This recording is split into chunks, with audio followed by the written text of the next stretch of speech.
The message arrived on a Tuesday morning, interrupting Ambassador Chen's coffee ritual aboard the United Earth Embassy station. The holographic display flickered to life, showing symbols that the translation matrix struggled to decode. After several seconds, the words materialized in crisp English text. The hegemony comes. You have 7 of your solar rotations. Chen set down her cup with steady hands, though her heart raced. She'd been expecting something like this for months. The whispers in the galactic corridors, the sudden withdrawal of several species ambassadors, the mysterious sensor blackouts in distant sectors, all signs pointed to something big approaching. "Maria, get me Admiral Rodriguez and the Security Council," she called to her assistant. "Priority 1. The space around Earth had changed dramatically in the 50 years since first contact. Where once only human satellites and stations orbited, now a bustling international, or rather interstellar community thrived. The orbital ring, humanity's proudest achievement, gleamed like a silver bracelet around Earth's equator. Ships from a dozen species docked at its ports, trading goods and knowledge. But Earth's position in the galactic community remained precarious. Humans were newcomers, barely out of their stellar cradle. Most species viewed them with a mixture of curiosity and condescension, like watching clever children play with tools they didn't fully understand. Admiral Rodriguez appeared on Chen's screen within minutes, his weathered face grim. "I've seen the message. We're mobilizing everything we have." Everything we have wasn't much by galactic standards. Earth's fleet consisted of 47 combat vessels, most retrofitted from mining ships and exploratory craft. The newest, the UES Resilience, had rolled out of the Luna shipyards just 6 months ago.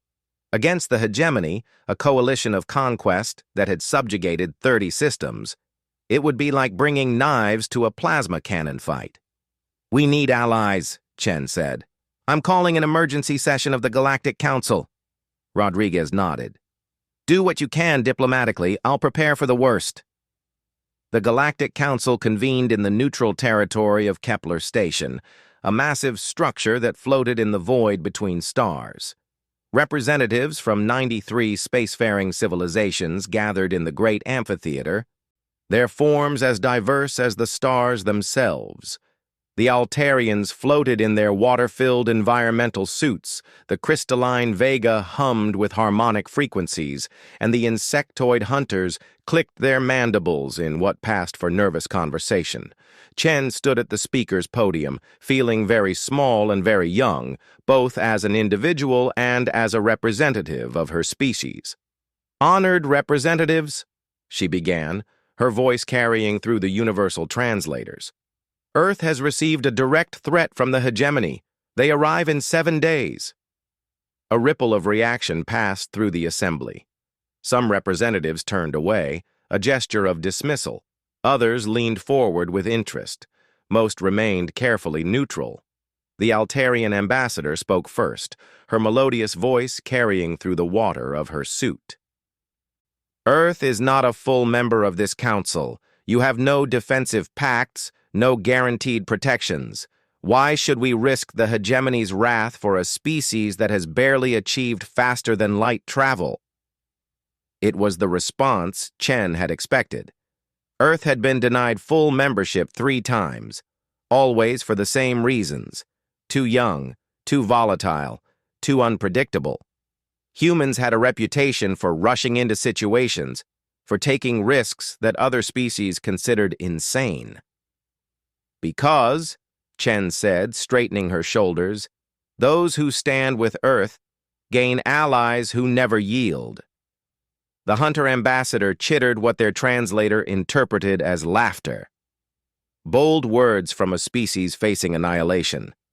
What can Earth offer that the hegemony cannot simply take? Chen had prepared for this moment. She touched her wrist device, and a holographic display materialized above the assembly. 3 years ago, the mining colony on Proxima B was attacked by raiders. The Centauri government wrote it off as lost, pulling back their defense forces to protect more valuable assets. The display showed footage of the attack, ships firing on the defenseless colony. Earth sent a single frigate, the UES Defiant, knowing it was outgunned 3-1. The footage continued, showing the Defiant positioning itself between the raiders and the colony, taking hit after hit while evacuation ships fled. The Defiant was destroyed, Chen continued, but not before every single colonist, Centauri, human, and Rigelian, was evacuated to safety. 42 humans died to save 600 beings, most of whom weren't even our own species. She changed the display. Last year, when the Vega 5 research station suffered a cascade failure in their reactor system, human engineers volunteered to enter the radioactive core to prevent a meltdown. The radiation levels were lethal to human physiology within minutes. They knew this. They went anyway. The crystalline forms of the Vega delegation pulsed with what Chen had learned indicated deep emotion. 18 months ago, when plague struck the Altarian colony on New Tethys, human medical teams arrived with experimental treatments. The disease was unknown to us, the treatments untested. Our doctors and researchers worked around the clock, many contracting the illness themselves. We lost 31 medical personnel. We saved 12,000 Altarian lives. The Altarian ambassador's fins fluttered, a sign of distress. Chen's voice hardened. You ask what Earth can offer? We offer the one thing the hegemony never will. We offer to stand beside you, no matter the cost. We offer to bleed for strangers, to die for principles, to never abandon those who call us friend. She paused, letting her words sink in. Yes, we are young. Yes, we are reckless by your standards. But we are also the species that will charge into a burning building to save someone we've never met, who will share our last breath of oxygen with a stranger, who will stand and fight when prudence says to run. The council chamber had gone silent. Even the ever-chattering merchants had stopped their constant commercial broadcasts. The hegemony conquers through fear, Chen continued. They count on species calculating the odds, measuring the cost, and choosing submission over destruction. They've never faced humans before. They've never faced a species that looks at impossible odds and says, "Bring it on." The hunter ambassador stood, their segmented body unfolding to its full 3-meter height. Pretty words, Ambassador Chen. But words won't stop hegemony dreadnoughts. No, Chen agreed, but actions might. Earth formally requests any aid the Council can provide, ships, weapons, intelligence, anything. But whether you help us or not, we will fight. We will make the hegemony pay for every inch of space, for every human life. And when they finally overwhelm us, because the numbers say they will, we'll make sure the galaxy remembers that Earth stood alone and still stood tall. She looked around the chamber, meeting as many eyes as anatomy allowed. The question is, when the histories are written, will they say you stood with us? The first to move was not who Chen expected. The quiet ones, a species so reclusive that some doubted they truly existed, shimmered into visibility near the back of the chamber. Their representative, a being of shifting shadows and whispered thoughts, spoke directly into every mind present. We have watched. We have measured. The humans speak truth. Their chaos brings change. Their recklessness brings courage. We will stand with Earth. The chamber erupted. The quiet ones had never taken a position on anything in the 50 cycles since they'd joined the Council. Their combat capabilities were unknown, but rumored to be formidable. The Vega harmonized next, their crystal bodies resonating with decision. The humans saved our children on Vega 5. We remember. We will stand with Earth. One by one, others began to speak. Not all. Many remained silent, calculating the odds of hegemony retaliation. But more stood than Chen had dared hope. The Rigelians, remembering Proxima B, a faction of the Hunters, admiring humanity's warrior spirit. Even some Altarians swayed by the memory of human doctors dying to save their colonists. In the end, 12 species pledged support. It wasn't the full might of the Council, but it was more than Earth had ever had before. As the session concluded, the Altarian ambassador approached Chen. "You've gained allies today, but will it be enough?" Chen thought of Admiral Rodriguez and the 47 ships that comprised Earth's entire fleet. She thought of the billions of humans who would soon learn that war was coming to their doorstep. "I don't know," she answered honestly. "But we'll make sure it matters." The journey back to Earth took 2 days through hyperspace. Chen spent the time coordinating with their new allies, establishing communication protocols and joint command structures. The quiet ones proved surprisingly helpful, providing intelligence on hegemony fleet movements and tactical preferences that their mysterious observation networks had gathered. She arrived at Earth to find a planet transformed. The news had broken while she was in transit, and humanity had responded as humanity always did, with a mixture of panic, determination, and stubborn refusal to go quietly into the night. The orbital shipyards worked around the clock, civilian craft being hastily retrofitted with weapons and shields. The ancient International Space Station, now a museum, had been recommissioned as a medical facility. On the surface, every nation had mobilized their militaries, even though ground forces would be useless in a space battle. But it was the civilian response that made Chen's throat tight with emotion. Volunteer lists for auxiliary positions, mechanics, medics, supply runners, had crashed government servers with the volume of applications. Children's drawings of Earth's defenders appeared on every street corner. Religious leaders from every faith called for unity and courage. Admiral Rodriguez met her at the command center. "Ambassador, how many ships?" "The Allied fleet will be modest," Chen admitted. "Perhaps 200 vessels total, but some are highly advanced. The quiet ones alone are sending 12 ships." Rodriguez's eyebrows rose. 12 doesn't sound like much. "Wait until you see them," Chen said. "What's our status?" "We'll have 53 combat-ready vessels by the time they arrive. Every civilian ship that can mount a weapon is being pressed into service. We might field another 100, though they'll be more targets than threats." Chen nodded. Against the hegemony's estimated 1,000-ship fleet, it was still hopeless odds, but it was better than standing alone. "There's something else," Rodriguez said, leading her to a secure briefing room. "We've been working on something, a last resort."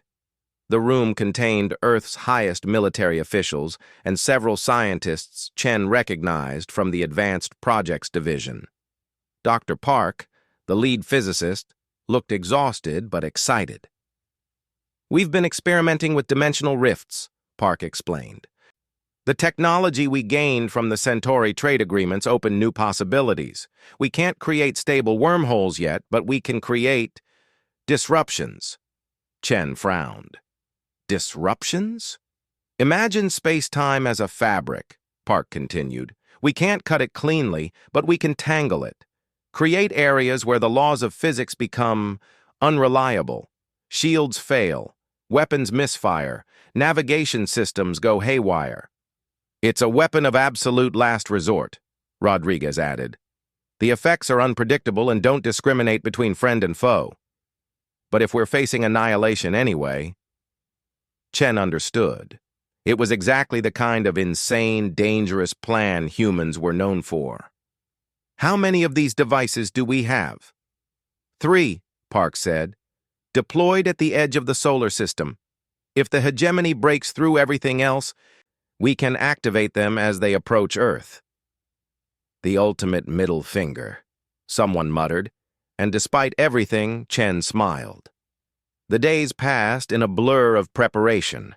Allied ships began arriving, each species bringing their own technology and tactics.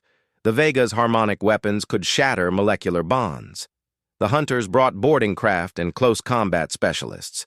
The Rigelians contributed their superior shield technology. But it was the quiet ones who brought the most surprising gift. Their ships were like nothing Chen had ever seen, voids in space that bent light around them, only visible by the stars they occluded. But more than ships, they brought intelligence. The hegemony has conquered through fear and overwhelming force, their representative whispered into Chen's mind during a strategy meeting. But they have a weakness. They've never lost. They don't know how to adapt when their initial assault fails. You're suggesting we survive their first strike, Rodriguez said. Easier said than done. Not survive, the quiet one corrected. Make them pay for it. The hegemony calculates acceptable losses. If the losses become unacceptable, Chen understood. They might withdraw. Decide Earth isn't worth the cost. Perhaps, or perhaps they simply kill you all in rage. But dying on your feet is preferable to living on your knees, is it not? This is the human way. It was. For better or worse, it absolutely was. On the 6th day, long-range sensors detected the hegemony fleet dropping out of hyperspace at the system's edge. The numbers were worse than estimated, 1,500 ships, including dreadnoughts that dwarfed anything in the Allied fleet. But humanity had one advantage the hegemony hadn't counted on. They expected Earth to follow standard tactical doctrine, to consolidate forces, protect key installations, fight a defensive battle. Instead, Admiral Rodriguez had deployed the fleet in something humans called a wolf pack formation. Small groups scattered throughout the system, ready to strike and fade, to harass and bleed the enemy rather than meet them head-on. All stations, this is Admiral Rodriguez. His voice carried across every human ship and installation. The enemy outnumbers us 30-1. By any reasonable measure, we should surrender. But we're humans. We don't do reasonable. Chen watched from the command center as humanity prepared to show the galaxy what that meant. The hegemony fleet moved through Earth's solar system like a plague of metal locusts, their formation perfect and intimidating.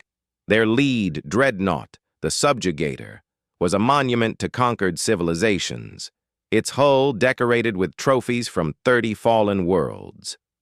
Commander Threx stood on the Subjugator's bridge, his forearms clasped behind his back in a gesture of supreme confidence. The humans had gathered allies, yes, but the numbers were laughable. His tactical display showed the enemy fleet scattered throughout the system like scattered seeds. Pitiful, he rumbled to his second-in-command. They don't even have the courage to die together. What Threx didn't know was that humanity had spent 50 years studying galactic warfare, and they'd noticed something every other species missed. Everyone fought the same way. Large fleet engagements, massed firepower, straightforward tactics. It was civilized. It was predictable. It was not human. The first surprise came near Jupiter. A small human vessel, barely a patrol craft, accelerated directly toward the hegemony's left flank. Suicide run, Threx thought dismissively. He ordered a single destroyer to vaporize it. The human ship exploded before the destroyer's weapons could fire, but not from enemy action. It had detonated its own fusion core, and the explosion revealed its true cargo, thousands of metallic spheres that spread across space like a deadly cloud. Mines. The humans had turned their own ship into a delivery system for a minefield. The destroyer hit the field at full speed. Its shields flared and died as dozens of mines attached themselves to the hull before detonating. The destroyer tumbled, wounded but not destroyed, until a wolf pack of 5 human frigates emerged from Jupiter's sensor shadow and finished it off. First blood to Earth! The comm channels erupted with human cheers and something else, music. The humans were broadcasting ancient war songs across all frequencies. It should have been ridiculous. Instead, it sent an unexpected chill through crews who had never faced an enemy that celebrated combat. Threx snarled. Ignore the primitive's noise. All units, maintain formation and... His orders were cut short as space itself seemed to scream. The Vega had arrived. Their crystalline ships emerged from hyperspace in perfect harmony, and their first action wasn't to fire weapons, it was to sing. But this wasn't music as most species understood it. This was weaponized harmony, frequencies that resonated with the molecular structure of hegemony shields. Across the fleet, shield generators whined and sparked. They didn't fail entirely, but they wavered, fluctuated, became unreliable. "Adapt shield frequencies," Threx ordered, but his science officers were already shaking their heads. The Vega weren't using a single frequency. They were using thousands, shifting and modulating in patterns too complex to counter. That's when the hunters struck. Boarding pods launched from concealed positions among the asteroid belt, each one a tiny needle designed to punch through wavering shields. The hegemony had faced boarders before, but the hunters were different. They didn't try to capture ships or take prisoners. They had one goal: maximum damage in minimum time. On the battlecruiser, Inevitable Victory, hunter warriors carved through corridors like living nightmares, their plasma claws tearing through bulkheads and crew alike. They targeted critical systems: life support, navigation, weapons control, turning the ship into a drifting hulk in minutes before retreating to their pods and seeking new prey. But it was the human tactics that truly bewildered the hegemony. Human ships would attack, seemingly at random, from multiple vectors. They'd strike at supply ships, communication relays, any target of opportunity. When pursued, they'd run, not in shame, but to lead pursuers into ambushes or minefields. One human captain, commanding the converted cargo hauler Lucky Strike, broadcast on open channels as he piloted his ship directly into a hegemony formation. "This is Captain Chen. Different Chen, lots of us Chens, to any allied forces. I've got 12 nukes and a bad attitude. Might want to clear the area." The Lucky Strike's sacrifice took out 3 hegemony frigates and damaged a cruiser. The captain's last words, "Tell my kids I died standing up," were broadcast across the system. On Earth, those words were already becoming a rallying cry. Ambassador Chen watched from the command center as humanity's unconventional warfare began to take its toll. The hegemony had lost more ships in the first hour than in their last 5 conquests combined, but the math was still against them. Earth was trading 3 ships for every one of the enemies, and they had far fewer to trade. "Ambassador," an aide called out, "we're receiving a transmission from the Altarian contingent." Chen had wondered when the Altarians would act. They'd sent 15 ships, not their best, but not their worst either. A token force to honor the memory of saved lives without fully committing to Earth's cause. The Altarian commander appeared on screen, her aquatic features unreadable. "Ambassador Chen, we have observed the battle. We have a question." "Ask," Chen said. "The human captain who just died, he had offspring?" "2 daughters," Chen confirmed, her throat tight. "Aged 7 and 9. The Altarian's fins fluttered rapidly. "He knew this? He knew his death would leave them orphaned?" "He knew. And still he chose this?" Chen's voice was steady. "He chose to give them a future, even if he couldn't share it." The Altarian commander was silent for a long moment. Then, "We understand now. Altarian fleet, all ships, engage at will, full commitment. These humans, they shame us with their courage." 15 became 50 as the Altarian commander revealed that their token force had been shadowed by a hidden fleet, waiting to see if humanity would break and run. Instead, they'd watched humans die for principles, for strangers, for futures they'd never see. The tide didn't turn, not yet, but it shifted. Near Mars, the Quiet Ones finally revealed their capabilities.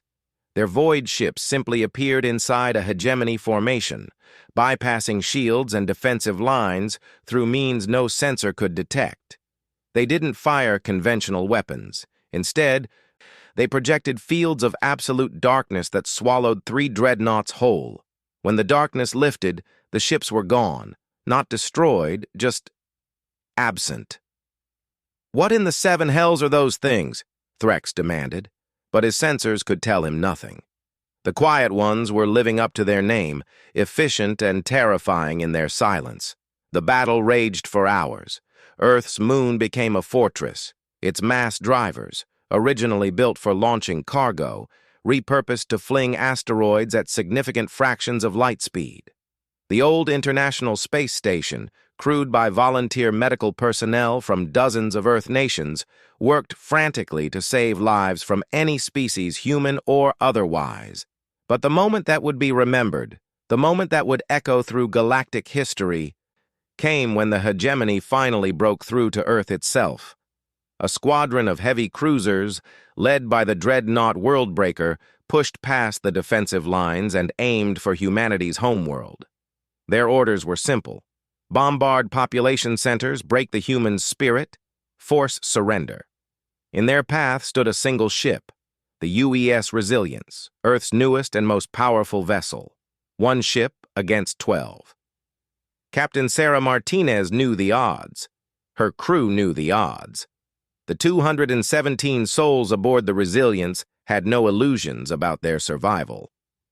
"All hands," Martinez announced. "This is the captain. The hegemony wants to hurt our home, our families, our children. I don't know about you, but I take that personally." A chorus of agreement echoed across the ship. "We can't stop them all," Martinez continued.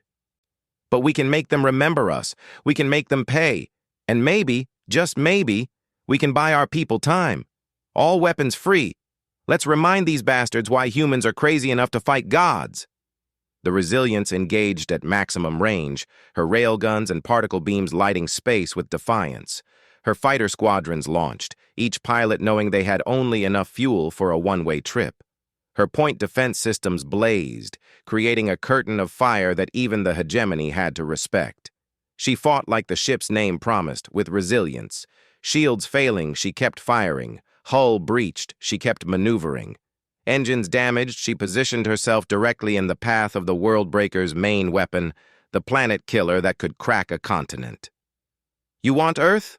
Martinez broadcast on open channels, her bridge burning around her. "Come through us!" the Worldbreaker fired. The Resilience took the full force of the planet killer beam, her hull absorbing and dispersing energy that could have devastated millions. The ship died in a blaze of light that was visible from Earth's surface, but she died fulfilling her purpose. And in her death, she gave Earth's last surprise time to deploy. Dr. Park watched his screens from a bunker beneath Cheyenne Mountain. Three-dimensional rift generators, humanity's last-ditch doomsday weapons, were primed and ready. The hegemony fleet, confident after destroying the Resilience, was moving into optimal position. "Admiral Rodriguez," Park said over the secure channel, "we're ready." Rodriguez, commanding from the backup center on Luna, understood the weight of the decision. The rifts would devastate the hegemony fleet, but they'd also wreak havoc on local space. Trade routes would be unusable for decades. Earth itself might suffer gravitational anomalies. But the alternative was extinction.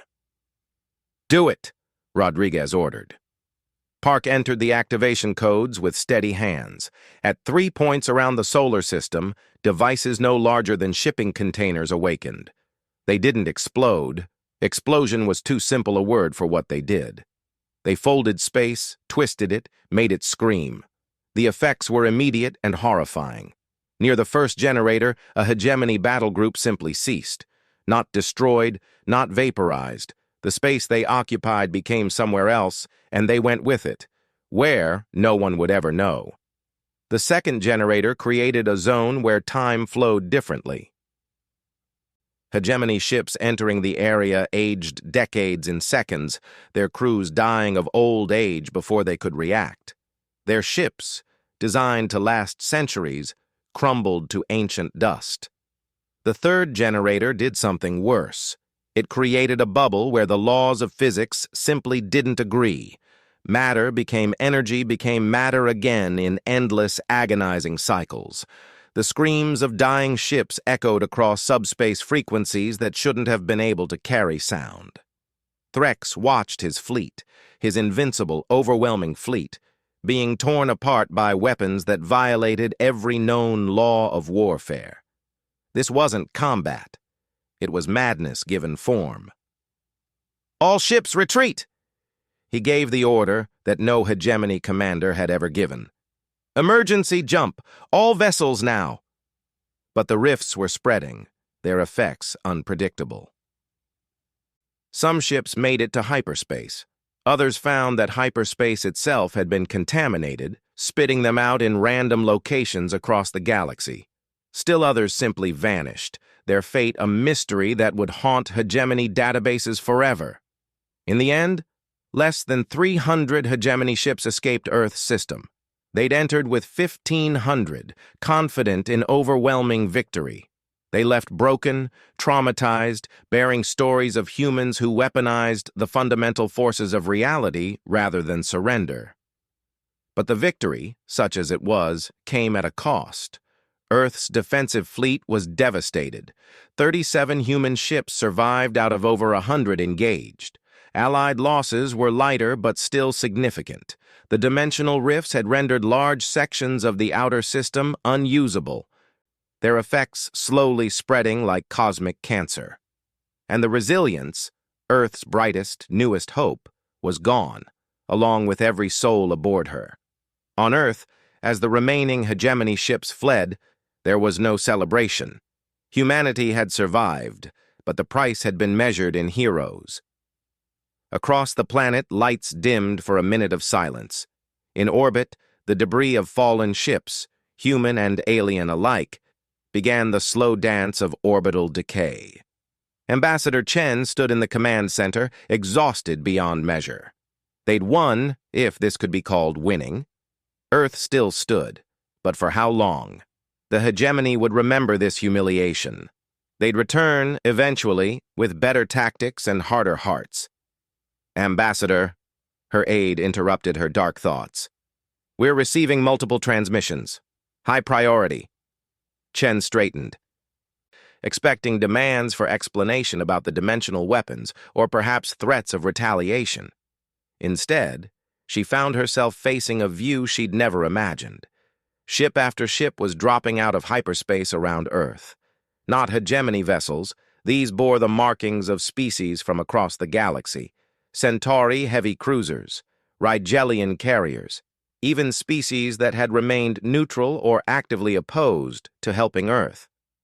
The first message came from a Centauri admiral. "Earth Control, this is the CNV Redemption Leading Task Force Prometheus. We're here to help with your defense. Better late than never, as you humans say." More messages flooded in. The Merchants Guild, who never took sides, had sent supply ships. The Scholarium, observers who hadn't engaged in warfare for 1,000 years, offered their advanced medical frigates. Even the isolationist void dwellers had sent observers, which, for them, was equivalent to a declaration of alliance. "Why?" Chen asked when she managed to get the Centauri admiral on a private channel. "Why now?" The admiral, a being whose species prided itself on logical calculation, was quiet for a moment. "We watched your battle, Ambassador. We saw your Captain Martinez and the Resilience. One ship against 12, knowing death was certain, standing firm because it was right." He paused. "For 5,000 years, the hegemony has grown because species calculated that submission was logical. Today, you humans showed the galaxy something we'd forgotten, that some things are worth illogical choices. That courage can be stronger than fear. We made our choice based on logic," the Admiral continued. "The logic that says any species willing to die for strangers, willing to break the universe itself rather than kneel, is a species worth standing beside. Those who stand with Earth gain allies who never yield. You promised this.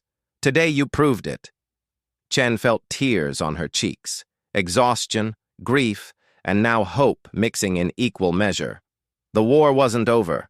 The hegemony would regroup, reconsider, likely return with greater forces and darker purposes. The dimensional rifts would need to be contained somehow. Earth's fleet would need to be rebuilt. The fallen would need to be mourned. But Earth no longer stood alone. In showing the galaxy what humans would sacrifice for freedom, for friends, for the simple right to exist on their own terms, they'd awakened something in species who'd forgotten how to fight for anything beyond their own survival. The cost had been terrible. The future remained uncertain. But for today, Earth stood unbroken, and the galaxy had learned a valuable lesson. Humans might be young, reckless, and impossibly stubborn, but those who stood with them would find allies who never, ever yielded. 6 months after the Battle of Sol, as historians were already calling it, the galaxy had changed in ways no one could have predicted. The dimensional rifts still twisted space around Earth's outer system, but human and alien scientists worked together to contain them, turning humanity's desperate weapon into a defensive barrier that made Earth nearly impossible to attack. Ambassador Chen stood in the newly constructed memorial station, built where the Resilience had made her final stand. The walls bore the names of every soul lost in the battle, human and alien alike, written in dozens of scripts and languages. She touched the panel where Captain Martinez's name gleamed, whispering a quiet thank you. "Ambassador," a melodious voice called. She turned to find the Altarian representative approaching, moving through the water-filled corridors designed to accommodate multiple species. "The emergency session is about to begin." Chen nodded. The hegemony had finally responded to their defeat, and their message had chilled every civilized world. The Grand Assembly Hall was packed beyond capacity. Representatives from over 200 species crowded the space, more than double the usual attendance. Even species that had been in hibernation for centuries had awakened to witness this moment. The hegemony's message played on the central display, their supreme commander addressing the galaxy with cold fury. "The humans have introduced chaos into our ordered galaxy," the figure intoned. "They have corrupted other species with their madness, their willingness to break the very laws of physics rather than accept their place. This cannot stand. Any species that continues to support Earth will be considered enemies of order itself. You have one solar rotation to withdraw your support or face the consequences." An ultimatum. Choose Earth or choose survival. The hall erupted in discussion as the message ended. Many representatives looked troubled. The hegemony controlled vital trade routes, essential resources. To stand against them meant not just military risk, but economic devastation. The Merchant Guild representative spoke first, their translator rendering their complex financial language into common speech. "The hegemony controls 40% of the galaxy's fuel production. Without access to their territories, many of our worlds will face energy crises within cycles." Others voiced similar concerns. Food supplies, medical resources, raw materials, the hegemony had spent millennia making themselves indispensable to galactic civilization. Chen's heart sank as she watched allies waver. She understood their fear. Earth had asked much of these species, and now the bill was coming due. Then something unexpected happened. A young human woman entered the hall, not a diplomat, but wearing the uniform of the Stellar Engineering Corps. She carried a datapad and looked nervous but determined. "Who are you?" the council moderator demanded. "Lieutenant Sarah Park," the woman replied, "daughter of Dr. James Park. I have something the council needs to see." Chen recognized the name. Dr. Park had died 2 weeks after the battle, radiation poisoning from working too closely with the damaged rift generators.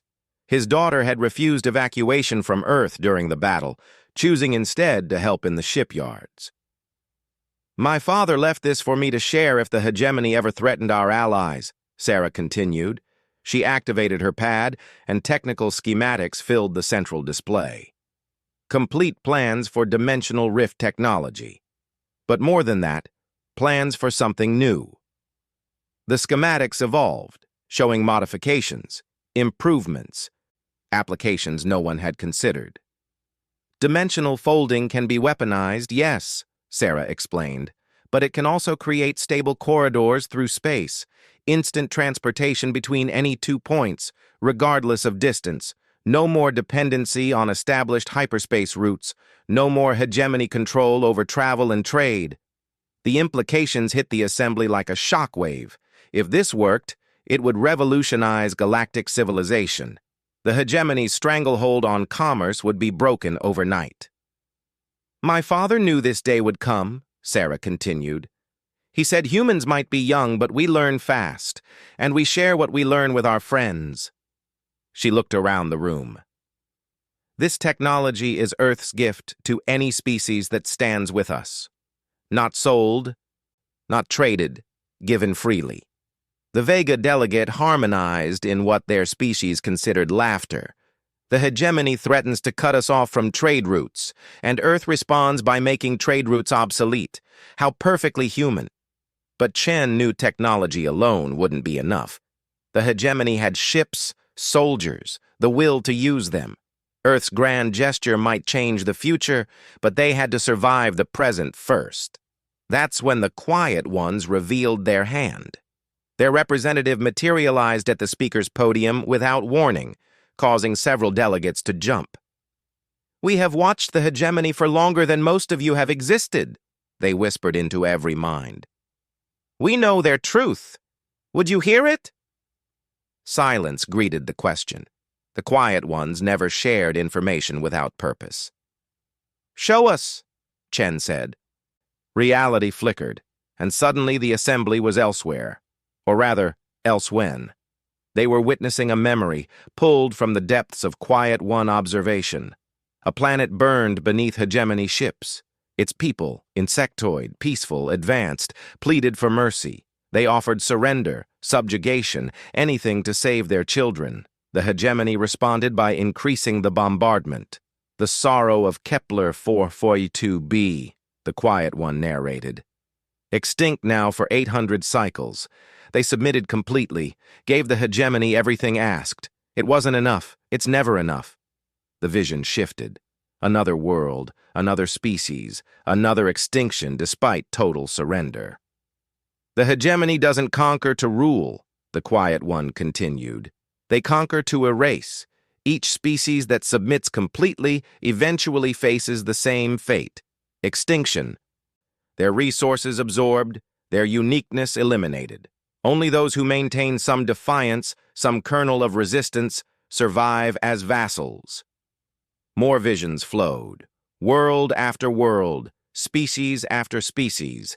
A pattern of genocide disguised as order. Earth showed you something the hegemony fears above all else, the quiet one concluded. The courage to resist, the willingness to die standing, the proof that their way is not the only way. They fear you not because you're strong, but because you're an example.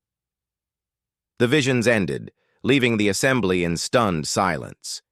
Many representatives were reviewing their own historical records, finding gaps and inconsistencies that suddenly made terrible sense. The hunter delegate stood, all 4 meters of predatory grace. My people joined this alliance for the joy of battle, but this changes things. The hegemony aren't conquerors, they're exterminators, and they've made us accomplices through our fear. No more, the Altarian ambassador sang, her aquatic form pulsing with bioluminescent anger. We've hidden in our pools while others drowned.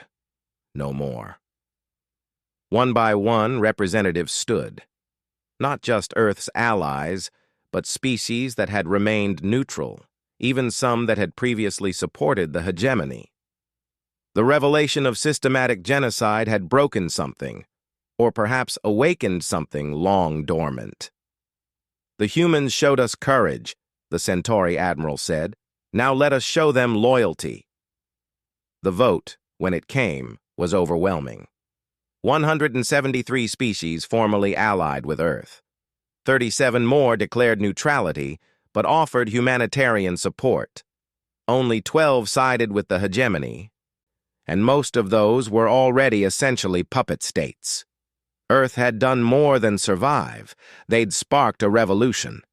The hegemony's response was swift and predictable. Their fleets mobilized, moving to crush this unprecedented alliance before it could solidify. But they'd made a critical error. They assumed other species would fight like they always had, with careful calculation and defensive strategies. They hadn't counted on Earth's influence. When hegemony fleets arrived at the Vega system, expecting to find crystalline ships arranged in traditional defensive formations, they instead found empty space. The Vega had learned from humanity. They'd gone mobile, turning their entire civilization into a nomadic fleet. Hit-and-run tactics with harmonic weapons left hegemony ships drifting, their crews driven mad by frequencies that bypassed all shielding. At Altair, the aquatic species had flooded space around their world with a dense field of water vapor, impossible by conventional physics. But they'd been working with human scientists. Hegemony ships found their sensors useless, their weapons refracted and scattered, while Altarian vessels moved through the artificial ocean like predators in their natural habitat. The hunters took human military doctrine and refined it to an art form. Wolf packs became shark swarms, boarding actions became surgical strikes. They didn't try to hold territory. They made the hegemony bleed for every parsec traveled. But the real shock came when the hegemony tried to retake Earth itself. Commander Threx had been given supreme command and the largest fleet in hegemony history, 3,000 ships, including new designs specifically created to counter human tactics. He emerged from hyperspace at the edge of Sol system, confident that overwhelming force would succeed where subtle strategy had failed. He found Earth transformed. The dimensional rifts had been harnessed, turned into a defensive network that made navigation treacherous for any ship without the proper frequency keys. Massive stations floated at Lagrange points, each one a fortress built with technology from a dozen species. The moon had become a weapons platform that could target anything in the system. And the ships. Earth's fleet had been rebuilt with alien technology and human innovation. Vessels that shouldn't exist by the laws of physics. Armed with weapons that bent reality as readily as they bent metal. "This is Fleet Admiral Chen," a familiar voice broadcasted. Ambassador Chen had taken a military commission, leading from the front as humans always did. "You're trespassing in Allied space. You have one chance to withdraw." Threx laughed. Even with their improvements, Earth's defenders numbered fewer than 500 ships. "You cannot stop us all." "No," Chen agreed, "but we don't have to." Space behind the hegemony fleet exploded with arriving ships. The Allied fleet had been waiting, hidden in hyperspace, for this moment. Thousands of vessels from scores of species, all here for one purpose: to stand with Earth. "You see, Commander," Chen continued, "humans have this saying, mess with one of us, mess with all of us. Our friends have adopted it. The Battle of Sol's Return, as it would be called, was less a battle and more a statement. The hegemony found themselves outnumbered for the first time in their history. Worse, they faced an enemy that fought with human unpredictability combined with alien precision. Quiet One ships phased in and out of reality, striking without warning. Vega harmonics shattered hegemony formations. Hunter boarding parties turned enemy ships against their own fleets. Altarian water shields absorbed energy weapons and redirected them. Centauri logic bombs corrupted hegemony computer systems, and the humans fought like humanity's survival depended on it, because it did. But more than that, they fought for their allies, throwing themselves into danger to protect Vega vessels, evacuating damaged hunter ships, standing between the hegemony and any allied force in trouble. "Why?" Threx demanded as his fleet crumbled around him. "Why do they fight so hard for aliens? Why do you fight so hard for them? He received his answer from an unexpected source. A small human child broadcasting from Earth's surface through her school's communication array. "Because they're our friends," she said simply, "and you don't let bullies hurt your friends." The pure innocence of that statement, transmitted across the battlefield, seemed to freeze both fleets for a moment. Then the Allied forces pressed their attack with renewed fury. They weren't just fighting against tyranny, they were fighting for the principle that a child could understand, but the hegemony never would. The end came swiftly. Threx's fleet, broken and demoralized, attempted to retreat, but they found their path blocked by something impossible: ships from their own subject species, flying free colors. The revolution Earth had sparked had spread. Across the galaxy, species that had lived under hegemony rule for centuries were rising up, inspired by humanity's example and enabled by rapidly spreading dimensional fold technology. "Surrender," Admiral Chen offered one last time. "It's over." Threx, the supreme commander of the most feared force in the galaxy, looked at his tactical display. He saw not just military defeat, but the end of an era. The hegemony's empire, built on fear and sustained by the myth of invincibility, was collapsing. He surrendered. The aftermath would take years to fully unfold. The hegemony's core worlds, stripped of their empire, had to learn to exist as equals rather than masters. Some adapted. Others resisted and faced the combined might of the new alliance. But the age of conquest through fear was over. Earth became the unofficial capital of the new galactic order, not through military might or political maneuvering, but because everyone wanted to be close to the species that had changed everything. Human universities filled with alien students studying human thinking. Earth's cities became melting pots of species, all trying to understand the magic that let humans look at impossible odds and say, "Let's do this." Ambassador Chen, now bearing the title of First Speaker of the Allied Council, stood once more at the memorial station. But this time she wasn't alone. Representatives from every Allied species stood with her, adding new names to the memorial, those who had fallen in the Second Battle of Seoul and the liberation wars that followed. "We gather not just to mourn, but to remember," Chen addressed the assembled crowd. "Every name on these walls represents someone who chose to stand rather than kneel, to fight rather than surrender, to believe that together we're stronger than fear." She paused, looking out at the stars visible through the station's transparent dome. "The galaxy told us we were too young, too reckless, too human to survive.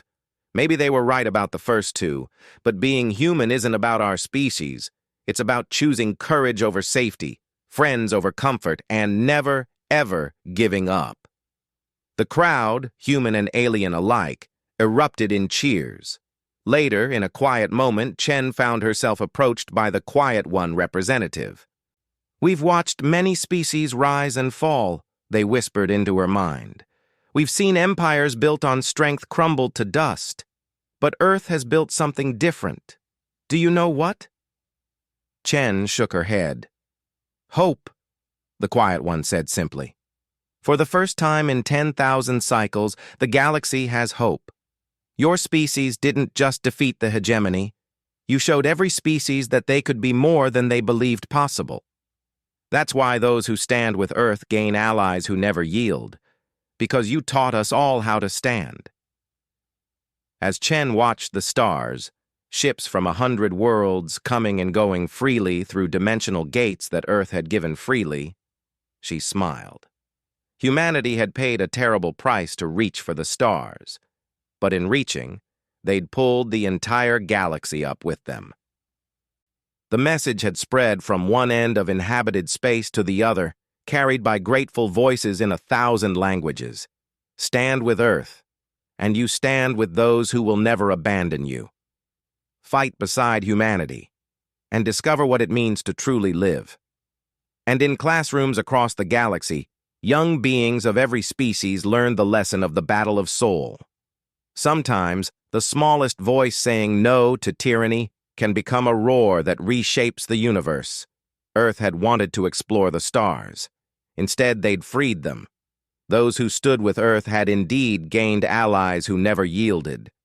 But more than that, they'd gained something precious, the knowledge that in the darkest night, against the longest odds, there existed a species crazy enough to light a candle and call it a sun.